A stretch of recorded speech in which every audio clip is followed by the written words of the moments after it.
Qorxmursunuz Allah'tan. İndi de var da Aşura günü toy eləyin, problem yoxdur. Ged elə, neyəcəksən İmam Hüseynə sən? Mənim gösəm bir toy elədin və salam mən unuttum İmam Hüseyni ha? Yadımdan çıxartdım İmam Hüseyni ha? Ay yazıq.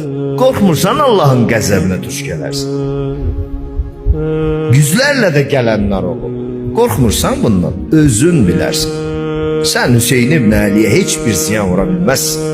Allah'ın hüccətidir. İmam sonunda bir söz dedi. Hakemallahu beynena ve beynehum. Allah bizimle onlar arasında hükmetsin. Allah bizimle onlar arasında hakim olsun. Biz de buradan İmam Sadiq ağamızın bir nökeri olarak deyirik. Allah bizi de İmam Hüseyin nökeri olarak bizimle o növ insanlar arasında özün hükmeyle hak olanı hakkını özün hesap.